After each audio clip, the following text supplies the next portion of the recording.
हिम्मत छेड़ आदिवासी को, वरना लड़ना मुश्किल होगा। और लिखेंगे ऐसा इतिहास कि पढ़ना मुश्किल होगा। जिस तरह के लोगों ने कहा कि झंडा को हटा दिया गया, वहाँ पर थूका गया, जला दिया गया, ये कतई हम लोग उसका बर्दाश्त नहीं करेंगे। सरना झंडा का हम लोग तहे दिल से मानते हैं और सम्मान देते हैं, और दूसरे धर्मों का भी हम लोग सम्मान करते हैं। लेकिन जब हम अपनी धर्म की रक्षा नहीं कर सकते हैं तो हम कदापि उससे भी बर्दाश्त नहीं करेंगे जो हमारे झंडा का अपमान करे। इसलिए यादव के यहाँ झंडा जो उखाड़ दिया जाता है, किसी मुसलमान का झंडा उखाड़ के देखिए, आप पंजाबियों का पगड़ी उखाड़ के देखिए। भारत को अनेकता में एकता का देश कहा जाता है, क्योंकि यहाँ अलग अलग धर्मों के लोग एक साथ हंसी खुशी प्रेम से रहते हैं और अपने धर्म के साथ दूसरे धर्म का भी सम्मान करते हैं। लेकिन विगत कुछ वर्षों से झारखंड की राजधानी रांची और रांची के अगल बगल इलाकों में कैसे मामले सामने आ रहे हैं जब दो धर्मों के लोग एक दूसरे से तनातनी कर रहे हैं। तनातनी हम इसलिए कह रहे हैं क्योंकि आदिवासियों का सबसे बड़ा पर्व यानी कि सरहुल और हिंदुओं का सबसे बड़ा पर्व रामनवमी, दोनों के बीच का अंतर बहुत कम यानी सप्ताह भर का समय होता है।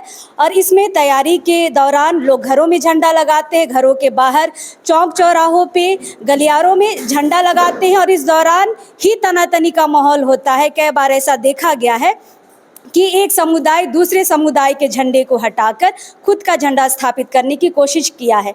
ये मामले इस बार यानी कि इस साल 2023 में कई जगहों पे देखा गया है और इसी तरह का मामला राजधानी रांची के नगड़ा टोली में भी देखने को मिला है। क्या है पूरा मामला वो हम समझेंगे, लेकिन इस मामले पे आज एक आपातकालीन बैठक नगड़ा टोली के सरना भवन में रखा गया था और बहुत सारे लोग आए हैं सरना समाज से और ये आपातकालीन बैठक हुई है। पहले हम मामला समझेंगे कि आखिर मामला क्या था। केंद्रीय सरना समिति के जो यहाँ पे 2-4 समितियाँ चलती है, सारे लोग पहली बार एक साथ इस मामले पे नज़र आ रहे हैं। हम सभी से बारी बारी बात करेंगे। सबसे पहले अजय दा, क्या है पूरा मामला, समझाइए। देखिए, यहाँ पर जो एसएन यादव के पास आप देखिएगा तो वहाँ पर एक आदिवासी जमीन है, बकास भुंगेरी मुंडई जिसका नेचर है, हम जहाँ तक जान रहे हैं। तो उस जमीन पर सरहुल से पहले हमारे आदिवासी समाज के लोग अपने हर जगह चौक चौराहा चाहे घर में कहिए जमीन में कहिए सरना झंडा गाड़ने का काम करते हैं। तो सरहुल से पहले हम लोग घोषणा भी करते हैं कि अपनी जगह सब जगह पर गाड़ियाँ सरना झंडा है। तो चंदन पाहन और उनके परिवारों के द्वारा वहाँ पर सरना झंडा गाड़ा गया था। तो लेकिन कुछ लोग जो लोग हैं असामाजिक तत्व कहे, हम नाम नहीं लेना नहीं चाहते हैं, जिसमें हमारा आदिवासी भाई भी है और कुछ गैर आदिवासी भी है, उनके द्वारा मिली भगत से वहाँ पर का सरना झंडा को हटा दिया जाता है। तो हटा दिया जाता तो मतलब समझिए कि आदिवासी को अपमान कर रहे हैं। धर्म का झंडा का अपमान करना मतलब आदिवासी का अपमान करना। और इसका जीता जागता उदाहरण हम कहें तो वहाँ पर सीसीटीवी कैमरा है, फुटेज है, उसे निकाल कर देखा जा सकता है। जिस तरह के लोगों ने कहा कि झंडा को हटा दिया गया, वहाँ पर थूका गया, जला दिया गया, ये कतई हम लोग उसका बर्दाश्त नहीं करेंगे।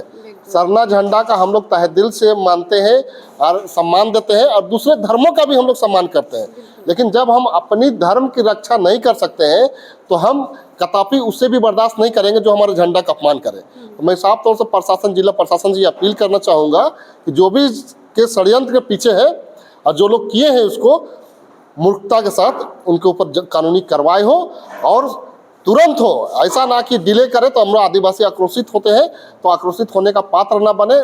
लोग रांची शांत है, शांति रहे, हम लोग चाहते हैं अच्छा से चले रांची। तो मैं जिला प्रशासन वहाँ के झंडे को हटाकर क्या किया गया, इससे जिस तरह हमको पता चल रहा है कि झंडा को हटा करके जला दिया गया, तो ये जला देना तो कतई हम लोग बर्दाश्त नहीं करेंगे। मैं जिला प्रशासन से अपील करना चाहूँगा कि आप तुरंत उस पर कार्रवाई करते हुए वहाँ के सारे सीसीटीवी फुटेज को निकाले और जो भी इस पर दोषीवार है उसको कड़ी से कड़ी सजा देकर तुरंत कार्रवाई करते हुए जेल के सलाखों के पीछे ऐसे लोगों को भेजने का काम करें। बिल्कुल। और एक केंद्रीय सरना समिति के अध्यक्ष हैं बबलू मुंडा जी। दादा, कहीं आप लोग शिकायत दर्ज करवाए इस मामले को लेकर? देखिए, शिकायत दिया गया था थाना लालपुर थाना में और अभी तक किसी की गिरफ्तारी नहीं हुई है, न कार्रवाई हुआ है। और विभिन्न आदिवासी संगठन के लोग आज हम लोग सरना भवन में बैठे हैं। आज लोग आक्रोश है, अगर कार्रवाई नहीं होता है तो हम लोग पूरे आदिवासी समाज सड़क पर उतरेंगे और जोरदार तरीके से विरोध होगा इसका। बिल्कुल। प्रेम शाही मुंडा जी हमारे साथ है। दादा, इसी तरह का मामला भी कुछ दिन पहले दलादिली में भी देखने को मिला था। लोगों ने वहाँ पे NH जाम किया था और थाना ने कहा था कि 10 दिन में हम आरोपी को पकड़ लेंगे, लेकिन यहाँ तो शायद दादा जैसे बता रहे हैं FIR भी नहीं लिया गया। देखिए, इसी संदर्भ में हम लोग, जैसे अब एसएन यादव के बगल में ज़मीन का मामला आया, आप दलादली में बोल रहे हैं, ठाकुर गांव में भी ऐसे मामले आए हैं, इधर बड़गांव मौजा में भी ऐसी किया गया। तो हम लोग इसी को लेकर के आज पूरे विभिन्न आदिवासी संगठनों का प्रतिनिधिमंडल के साथ हम लोग आज बैठक किए और क्षण के बातें आई कि जो भी पहने भूमिहरी ज़मीन है और जो भी कब्जा करने का प्रयास कर रहे हैं या अराजकता पैदा करने का प्रयास कर रहे हैं, उसका मुंहतोड़ जवाब देने के लिए रणनीति तय हुई। और आने वाला समय में हो सकता है रांची में हम लोग पुरजोर तरीके से विद्रोह करने का प्रयास करेंगे, क्योंकि सभी सरना समिति का अध्यक्ष भी आए हुए हैं, लक्ष्मी बाबू भी हैं, हम लोग भी हैं, मैडम भी हैं। तो हम इसके विषय पर ये कहना चाहता हूँ कि जो जहाँ झंडा, एस.एन. यादव के यहाँ झंडा जो उखाड़ दिया जाता है, किसी मुसलमान का झंडा उखाड़ के देखिए, आप पंजाबियों का पगड़ी उखाड़ के देखिए।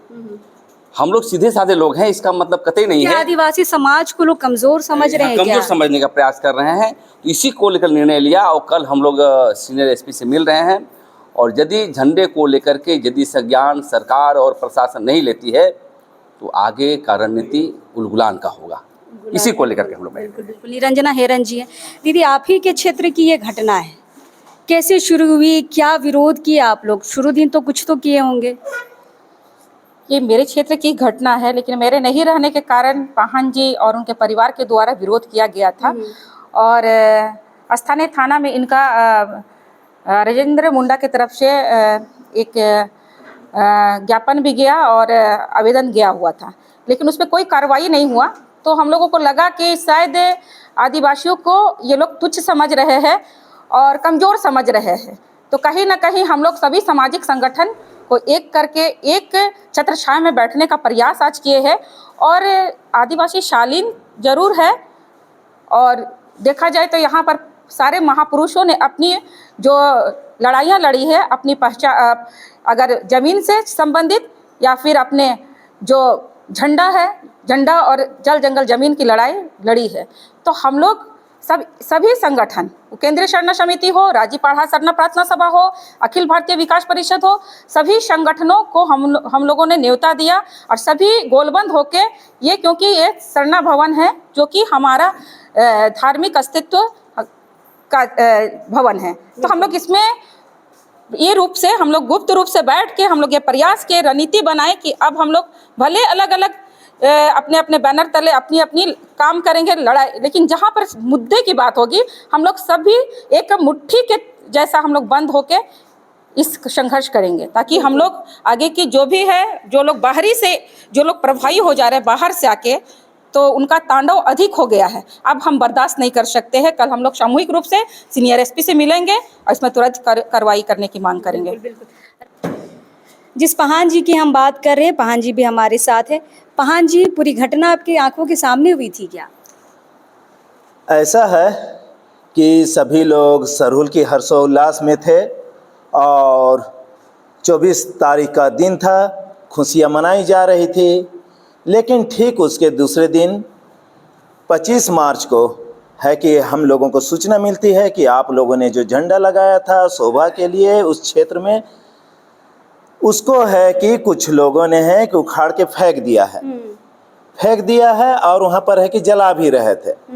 तो फिर हम लोगों ने तुरंत है कि जितने लोग भी इकट्ठा हो पाए, क्योंकि इकट्ठा होते तक है कि खेल ख़त्म हो जाता, लेकिन ऐसा हुआ भी था। हम लोगों के पहुँचने तक है कि बहुत सारे झंडों को, थोड़े मोड़े झंडों को नहीं, 50 से 60 की संख्या में झंडों को जलाया गया है। और कुछ लोगों ने है कि झंडे को खोलते देखा था, फेंकते देखा था, जलाते देखा था। तो कुछ लोगों ने है कि अपने मोबाइल से फ़ोटो भी लिया और उस आसपास में है कि सीसीटीवी भी लगी हुई है। प्रशासन को अगर किसी प्रकार की संदेह है तो सीसीटीवी को खंगाले। लेकिन मैं एक बात और सामने लाना चाहूँगा कि जो इस क्षेत्र के माफिया लोग हैं, उन लोगों ने एफआईआर तो हुई नहीं, एफआईआर से पहले है कि इंक्वायरी की जा रही है पुलिस को, वो भी है कि खुद यहाँ के माफिया सुजीत उरांव के साथ मिलकर, ताकि इस पर है कि किसी प्रकार की छेड़छाड़ हो सकती है, जो भी यहाँ पर है कि फुटेज है उसको है कि मिटाया जा सकता है, इस प्रकार की प्रयास भी की गई है। पहान जी, उस झंडे को हटा के क्या किया गया? उस झंडे को हटा के सीधे तौर पर है रामनवमी का झंडा लगा दिया गया। हम लोगों ने मना भी किया कि आप है कि हमारे झंडे को मत उखाड़िए, आपको अपना झंडा लगाना है लगाइए, लेकिन ऐसा नहीं किया गया। हमारे झंडे को है कि सीधा उखाड़ कर ना बल्कि फेंका गया, बल्कि आके हवाले कर दिया गया। आप वहाँ पर अभी भी जाके देख सकते हैं, वहाँ पर हमारा झंडा हटा हुआ है और अभी भी है कि रामनवमी का झंडा लगा हुआ है चारों तरफ। तो इस तरह से है कि हमारे समाज को अपमानित किया गया, हमें नीचा दिखाने का प्रयास किया गया है और हमें है कि दबाने का प्रयास किया गया है। बिल्कुल, ये बैठक 2 बजे से शुरू हुई थी, अभी 7 बजने को है। दादा, इतना लंबा बैठक है, आप लोगों ने सबने मिलके की, क्या परिणाम निकल के आए, क्या निष्कर्ष निकल पाया? निश्चित तौर से आज आदिवासी समाज में चौतरफा हमला हो रहा है और ये आज से नहीं, बहुत पहले से हो रहा है। लेकिन आज आदिवासी समाज के बिखरने के कारण ये सब घटना घट रहा है। इसमें आज हम लोग लंबा बैठक की आदिवासी के मुद्दे पे, बहुत तरह की बातें आई कि आदिवासी का उत्थान कैसे होगा, आदिवासी एकजुट कैसे नहीं है, तो सारी मुद्दे में बातें हुई। और जो घटना हुई, जो हम लोग का जो सरना झंडा है, जो लाल और सफ़ेद रंग का है, जो शांति और क्रांति का प्रतीक है, तो आदिवासी को लोग एक बहुत सरल सीधा तौर से सादा रंग का जो पट्टा है उसमें मानते हैं और लाल रंग का जो है वो क्रांति का प्रतीक है। अब इसमें यह है कि जो सरना झंडा को अपमान किए हैं, तो आदमी जो आदिवासी का जो है उसको आक्रोश को भड़काए हैं और सरना झंडा 32 समुदाय, उरांव, मुंडा हो, खड़िया और जितना भी 32 जनजाति के लोगों का जो आस्था और धर्म को आघात पहुंचाया है। तो हम लोगों ने मंथन किया कि आज हम लोग एक सरना झंडा के नीचे लाखों लाख आदिवासी शोभा यात्रा में शामिल हुए, नाचे डेगे, ढोल नगाड़ा सब बजा, लेकिन आज दूसरे ही दिन हम लोग का जो है सरना झंडा को कुचल दिया गया है। तो इसमें आदिवासी जो है, हम लोग बैठ के बोले कि ठीक है, आदिवासी समाज एकजुट है, हम लोग नेता बिखरे हुए हैं, अब हम लोग नेता एकजुट हो रहे हैं। बिल्कुल, आज वो इस बैठक में दिख भी रहा है एकजुटता। तो आज लोगों को ये बताएंगे कि आदिवासी का ताकत क्या है। वो लोग को लगता है कि नहीं, आदिवासी बिखरा हुआ है, आदिवासी समाज मतलब कमज़ोर हो गया है, तो वो लोग को भ्रम है। तो हम लोग को संदेश देना चाहते हैं कि मत छेड़ आदिवासी को, वरना लड़ना मुश्किल होगा और लिखेंगे ऐसा इतिहास कि पढ़ना मुश्किल होगा। तो वो लोग को हम संदेश देना चाहते हैं कि आज भी हमारे दिल में वीर बुद्धू भगत, तिलका मांझी, भगवान बिरसा मुंडा, मदरा मुंडा, तरह तरह का जो है उसका हम लोग का आत्मा में खून खौल रहा है। लेकिन जिस दिन हम लोग का आग चिंगारी जब भड़केगा तो लोग आने वाले समय में देखेंगे और इसका आगाज हो चुका है। बिल्कुल बिल्कुल, सरहूल के बाद की ये घटना है और लगातार इस तरह की घटनाएं हो रही हैं और इस साल कुछ ज़्यादा ही हुई हैं। अखबारों के माध्यम से या आप सोशल मीडिया के माध्यम से सब जगह देख ही चुके होंगे। कई बार ये सवाल आता है कि अलग अलग हमारे जो अगवा लोग हैं अलग अलग संगठनों में, अलग अलग समितियों में बटे हुए हैं, लेकिन इस मामले को लेकर आप देख सकते हैं अब विजुअल के माध्यम से भी कि सारे लोग इस बार गोलबंद हुए हैं और इस अपमान के लिए आवाज़ उठा रहे हैं। फिलहाल हम हैं यहाँ पे, बाकी मुद्दे और बाकी खबरों के साथ हमारे लिए बने रहें। अब इस वक्त के लिए जोहार रहेगा।